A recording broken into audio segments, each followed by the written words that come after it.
the new Russian Federation disbanded the Warsaw Pact with the demise of the Soviet Union. NATO should have been disbanded as well. Instead, it continued to creep eastward, ever eastward towards Russia, and increased its membership from 18 to 32 member nations. This is insane. Ukraine cannot be a member of NATO. And yes, Canada should be spending more on its military, but not because it wants to be a member of NATO, but because it wants to have a viable military that can defend North America. We're going to stay close allies with the United States. We're going to maintain continental defense. We're going to remain a member of NORAD, which is a viable, feasible organization. It's a viable defense alliance because it does not threaten anybody. It preserves sovereignty in North America for both Canada and the United States. No, Canada cannot maintain all of its defense commitments alone, but it can on a continental basis. It doesn't need to involve itself in European wars or European politics anymore, any more than the United States does. This is a fact of life. So, yes, we should be spending 2% of our GDP on national defense, but no, we should not be using it to spend money for NATO, because NATO is an organization that's past its prime, past its shelf life. Yes, it was a viable, vibrant organization at one time, but so was the Austro-Hungarian Empire. But its days are long gone as well. Over a century ago, it perished. It passed into history, and NATO needs to pass into history now. What is NATO doing wrong? Well, all we need to do is look at how NATO, let's have a look at this slide first. The New York Times finally reported on this story, about 2 years too late. In 2022, Russia and Ukraine were talking. There was a peace treaty ready to be signed. And guess what? Ukrainian President Volodymyr Zelensky realized Ukraine wasn't going to win that war, and it better take what it could early in the conflict, end the war before Ukraine became a vassal of Russia, lost a lot of territory, and lost 1 million men and some women in the war. Well, that's exactly what's happened. And NATO was completely irresponsible in blocking the peace treaty. Boris Johnson went to intervene. Johnson, who was then the Prime Minister of Great Britain, he went to Ukraine to intervene and stop it. There is absolutely no sign that Putin either wants such a compromise or can be trusted to deliver it. And as I've told that, because he would continue to remain in position when he could invade that country in the future. And as I've told the House many times before, any such deal or compromise would send a signal around the world that violence does pay off, that might is right, and that when the going gets tough, the great democracies will not have the stomach to stick up for freedom.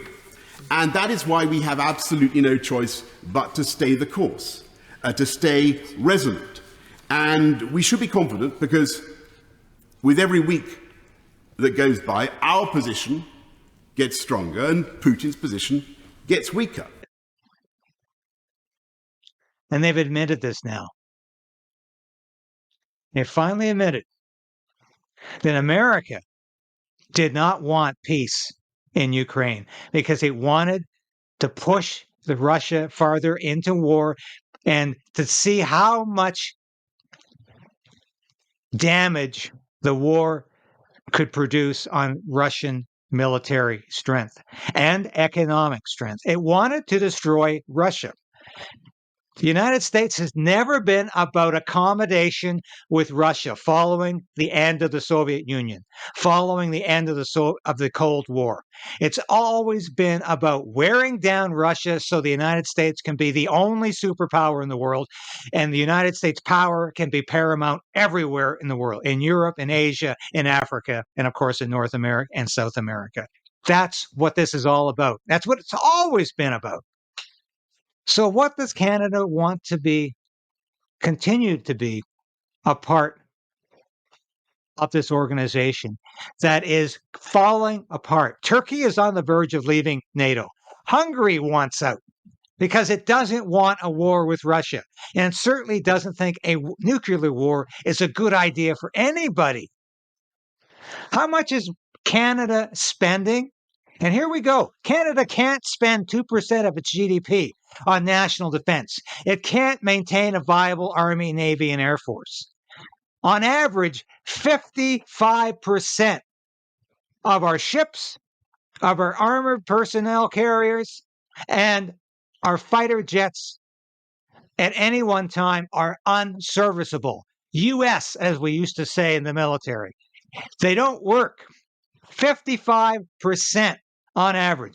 Fighter jets, transport aircraft, search and rescue aircraft, frigates, destroyers, Canadian patrol frigates, armored patrol carriers, armored personnel carriers, tanks, which we have none left, by the way. Virtually 100% of those are unserviceable. But look how much money we are spending in Ukraine. Economic assistance, $12.4 billion.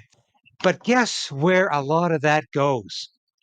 Yes, it's going back into the military-industrial complex in North America because there's joint plants, the US, Canada, Raytheon, all of these companies, General Dynamics, Boeing.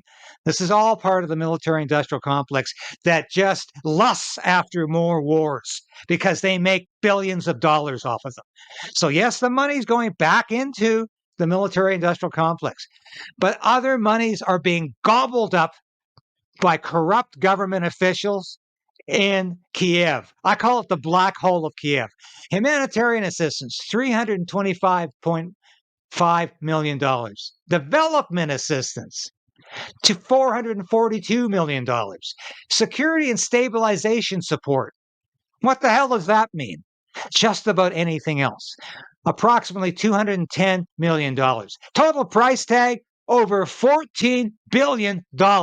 Canada has squandered on the war in Ukraine. Thank you for watching this episode of Stand on Guard and being a part of the KRAYDEN'S Right channel. If you've watched this episode to this point, you've watched it all. And that's really important for a small station like this. We always say subscribe, hit the bell, be a part of the KRAYDEN resistance. Resolve to resist. That's what we're doing. And if you become a subscriber, if you're a supporter of this station or a member through Substack, through YouTube, and now you can be a local as well, that's so important to us because I couldn't do this without you. I made a decision to become an independent journalist about a year ago because I wanted to bring all of my experience in the military, in journalism, to you. I don't promise anything I can't deliver. I don't offer clickbait. I offer truth. The truth is out there, and it's my job to bring that truth to light and to you. Thanks for being a part of the KRAYDEN'S Right resistance, and we'll see you again soon. So we are in a very precarious position in this country. We need a political change, but we also need to resolve to resist.